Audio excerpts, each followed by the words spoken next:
Hey everyone, welcome back to our channel. If you're new here, please subscribe. I'd really love that. If you're returning, how you doing? Today what we're going to be talking about is community resilience and solidarity. You know, just this last week on April 19th actually was the 80th anniversary of Warsaw Ghetto Uprising in Poland during World War II.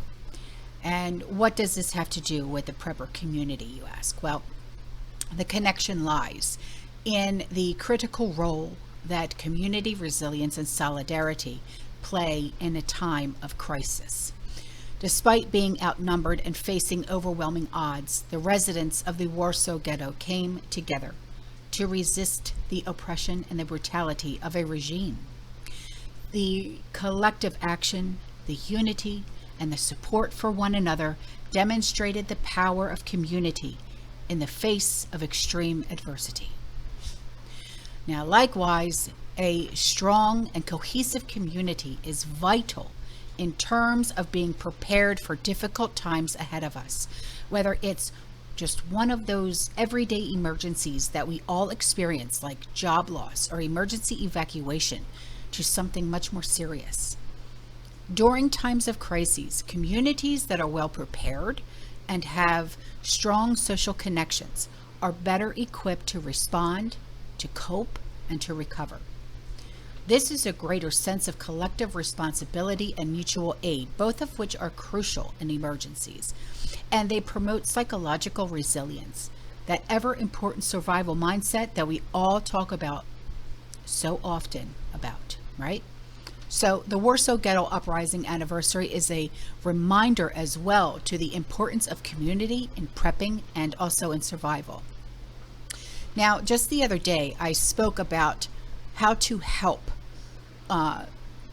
those who want to encourage non-preppers to sing a different tune, right? Okay, well, here are some tips and tricks, I guess you want to say, all right? So we just learned something about community, right? About the Warsaw Ghetto Uprising, right? We can also turn to the past for wisdom about surviving tough times from people who lived through them. And although some folks you know may be resistant to prepping, we've got creative and effective ways at your disposal to encourage non-preppers to act. By taking the time to understand the concerns and the motivations of non-preppers and finding ingenious ways to address them, we can help ensure that everyone is more ready for any situation that may arise. So the first thing let's talk about is don't make prepping fear-based, right? We've all seen those channels, like grab your children and we have 15 minutes. No, stop it, right? Or it's on the horizon, I can see it now. My sources tell me. No, stop it, right? That's fear-based. Let's not live in fear. That's why I always say fear less, okay? Preparedness is more than huddling in a bunker with a bunch of canned food for fear of a social collapse or a natural disaster. Now, I realize that social collapse is a thing. Natural disaster, yes, okay?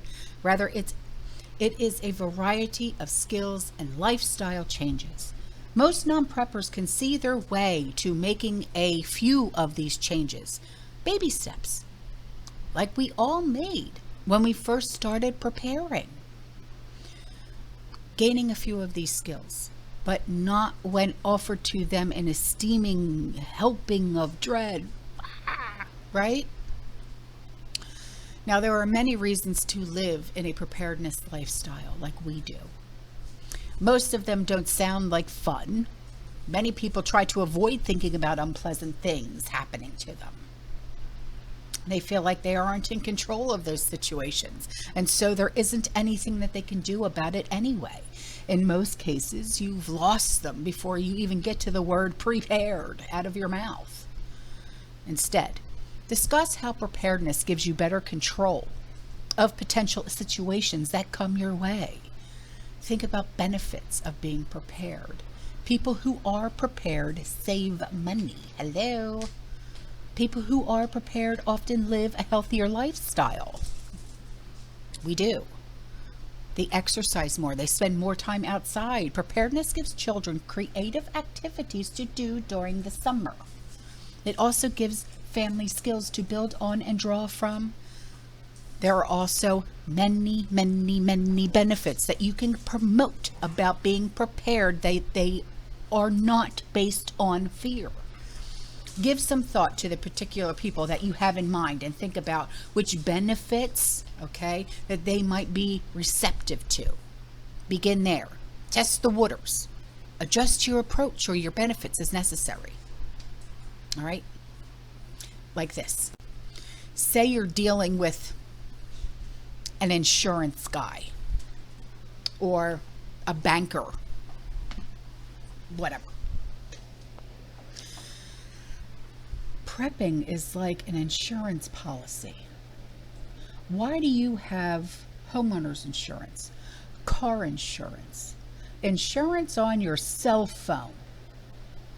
Just in case anything happens, you have something to back it up with. Right? So put prepping that way. If you lose your job, you don't have to worry about feeding your family for at least 6 months to a year.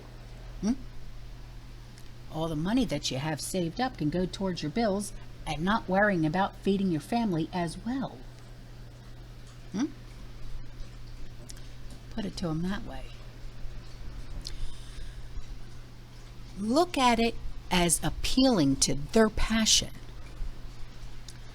Appeal to their non-prepper passion.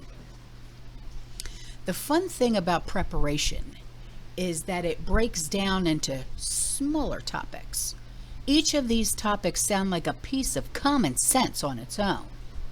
It's easier to get people to commit to a single aspect of preparedness that they might enjoy rather than all the aspects all at once, because then you're like bum rushing them and they're like, gah, you know? If a friend has no interest in food storage, they may still have an interest in first aid. Are they a nurse, a doctor, a CNA, a dentist? Others may have an interest in learning how to can or store their own food, but no interest in owning a firearm. Now, in each of these cases, while not taking on a full preparation lifestyle, each friend will be taking on a preparation skill. All right? Just listen, sit back, relax, put a pillow behind your back. All right? Because we're going to discuss. So, eventually, further down the road, they may want to learn about self-defense and building a basement full of homegrown canned goods, but until then, encourage them in the aspect of preparedness that they have chosen themselves. All right. You can also share your own preparedness and how it has helped you in your life. Okay.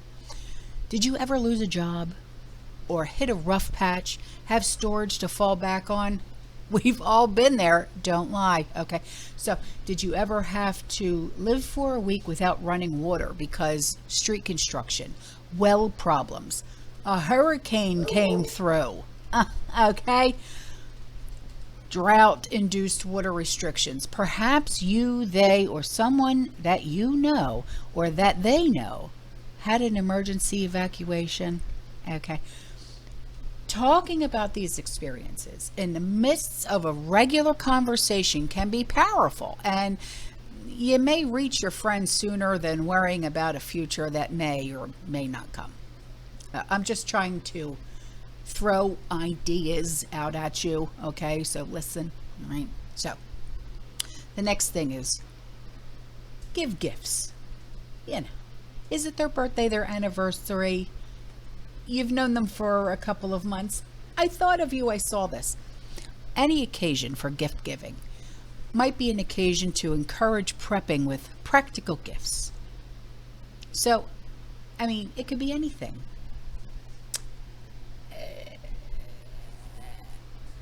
My mind's drawing blank. Help. Sewing kits. I don't know. Throw something out at me. Help. The next thing is offering classes. Before I, became a person of the prepared mind, I had my mother teach me about buying in bulk. You got a family now, you got to buy in bulk, she would say. You have to be taught the virtue of making your own jam, jelly, this, that, and the other, canning, okay? My parents weren't into prepping food, but my father, he preps in different ways.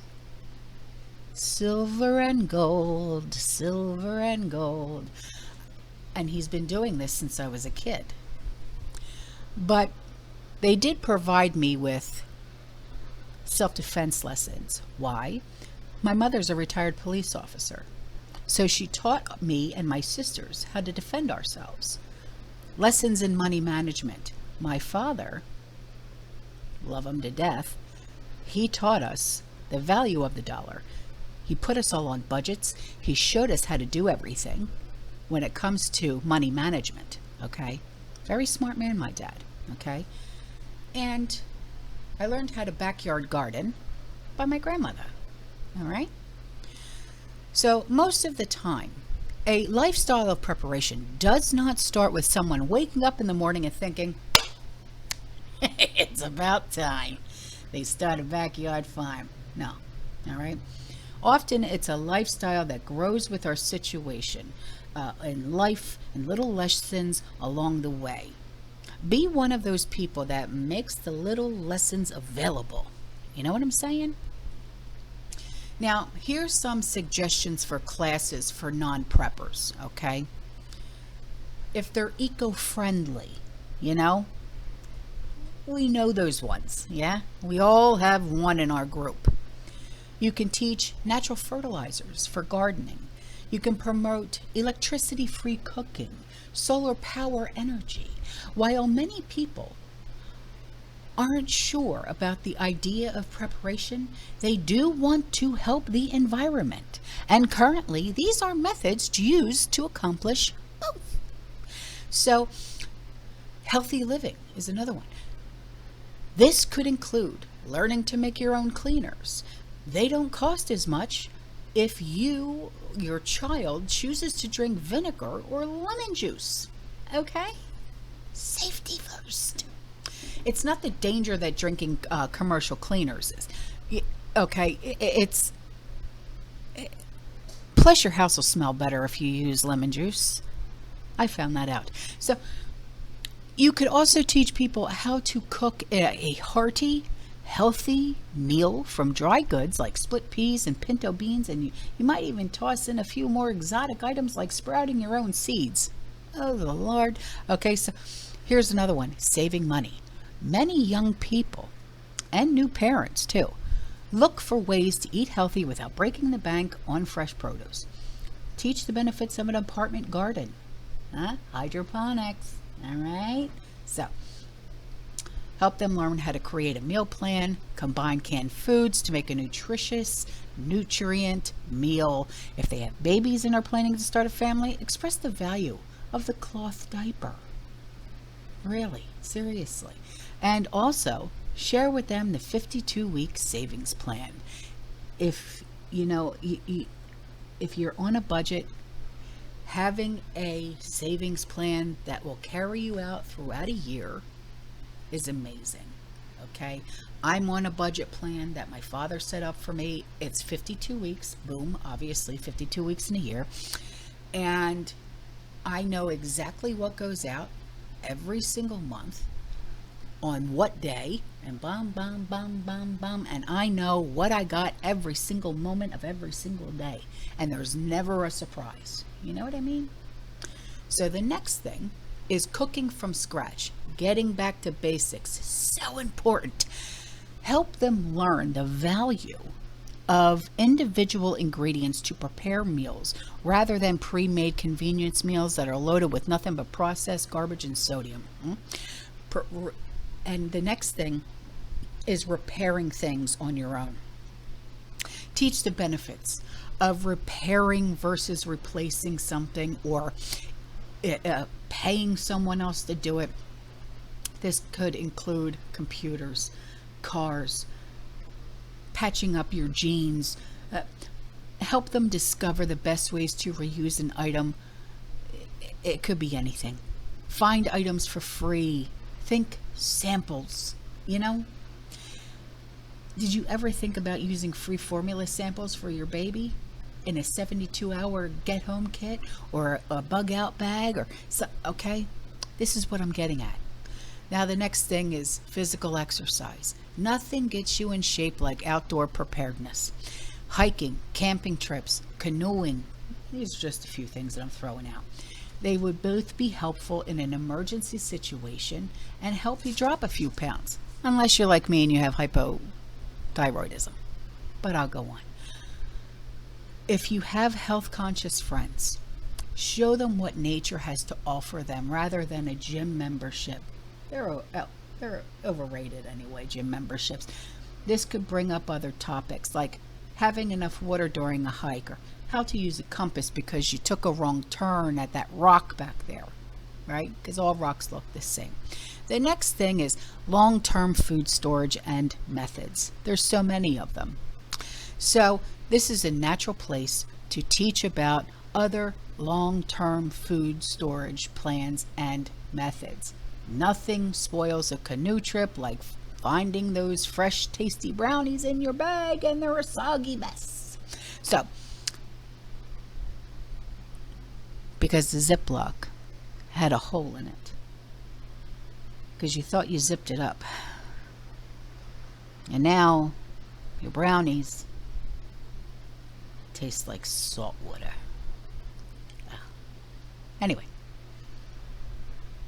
use a Mylar bag. Okay, a breakfast recipe for crepes using dehydrated eggs and powdered milk along with water and some freeze-dried berries is much more inviting than trying to get newbies to eat just scrambled the dehydrated eggs and eat them that way. Makes sense to us. So, self-defense is the next one. Defending yourself isn't just owning a gun or taking martial arts, okay? Situational awareness and using body language to reduce the chances of becoming a target are very important. Even fashion has a place in this discussion. You can discuss what hairstyles or types of clothing help an opponent rather than the person being attacked. And women who are non-preppers can especially relate to the need of these kinds of skills. All things are also part of self-defense. Now, I know that it's not easy to start a storage system, and there are wrong containers to store water in. There is a learning about proper temperature and lighting in your storage area. There are costly mistakes that can go along with just beginning to learn and act at the same time. Give your friends the benefit of your experience and your knowledge, because remember, knowledge is power. So the next thing is handouts. You may have a gift certificate to a class. You know, a Google search of the recipient's area will probably yield a number of businesses offering classes of interest. However, if the knowledge or skill is something that you have experience and expertise in, consider hosting your own class or workshop in your house. Have the girlfriends over. You know what I mean? A couple glasses of wine, have some fun, turn on the music, that type of thing. You know, have fun with it.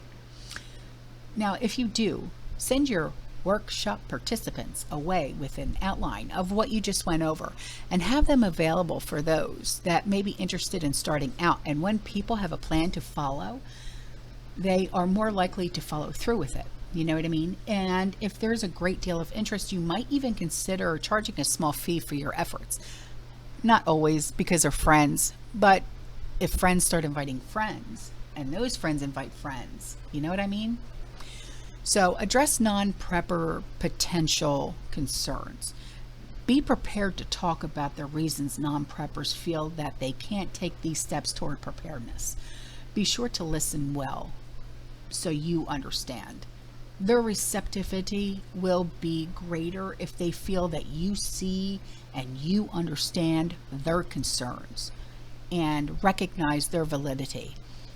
And this is essential to them, hearing another perspective. And even if they don't jump on board at that moment, you have planted a seed. And there are some issues that you will hear. The first one is budget. You know, many people have difficulty seeing their way through preparedness lifestyle because they're living paycheck to paycheck. They feel the need to address their problems now rather than in the distant future. Talk about how prepping reduces the costs and eventually eliminates debt. The space in their house in order to store food for emergency items. There needs to be space to put it, and many people live in apartments or condos. They have bought storage space for things that they no longer use, and they may have so much, in their living area, they feel like they can't store anything else. And so share tips on how to hide storage, make space, minimize what's already in their home.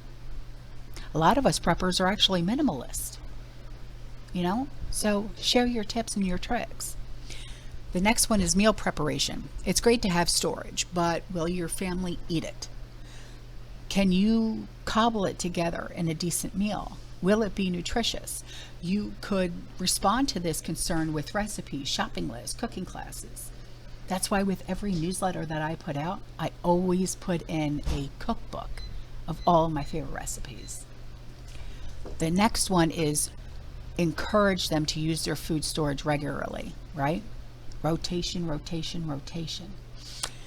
Days that they have to go back out for a meeting or an after school activity with the kids, use food storage to make a fast and healthy meal.